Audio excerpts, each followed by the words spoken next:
मोरी गाय. आमच्या घरी एक गाय होती. तिचं नाव मोरी गाय. अशी गाय साऱ्या गावात नाही असं लोक म्हणत. कशी उंच थोराड होती. गंभीर व शांत दिसे. आमच्या वडिलांचा 5 शेराचा लोटा भरून दोन्ही वेळेला ती दूध देत असे. माझी आई तिची खूप काळजी घ्यायची. सकाळी उठली की आई गोठ्यात जायची. आपल्या हातानं चारा घालायची. नंतर तिला कुंकू लावून पूजा करायची. गाईला ही थोरवी बायकांनीच दिली आहे. आज गाईलाही पोटभर वैरण वेळेवर पाणी देत नाहीत. रानात मिळेल ते तिनं खावं, घाणेरडं पाणी प्यावं. आज गाईला आपण अशी वेळ आणलेली आहे. जशी सेवा तसं फळ असं माझी आई म्हणायची.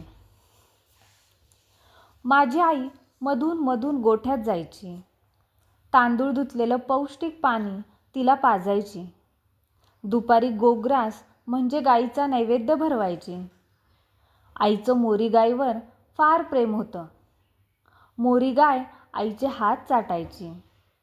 आई तिची गळ्याखालची पोळी म्हणजेच कातडं खाजवायची. आईचा शब्द ऐकताच ती हंबरायची. मोऱ्या गाईचं दूध आईच काढत असे. ती दुसऱ्या कुणाला काढू देत नसे. ज्यानं द्यावं त्यानंच घ्यावं असा जणू तिचा नियम. गाई वासानं माणसं ओळखतात. आईशिवाय दुसरा दूध काढायला बसला तर ती लाथ मारायची. ही मोरी गाय भाग्यवान होती. आमच्या घराची शोभा होती. आमच्या घरातील प्रेम व पावित्र्य, स्नेह व सौंदर्य यांची जणू मूर्ती होती. परंतु दुर्दैवी होती. तिला पायलाग नावाचा आजार झाला.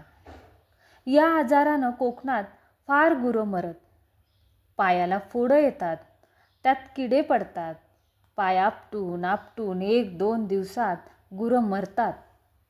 मोऱ्या गाईलाही पायलाग झाला होता. पुष्कळ उपचार केले, परंतु गाय बरी झाली नाही. कालांतरानं आम्हास सोडून गेली.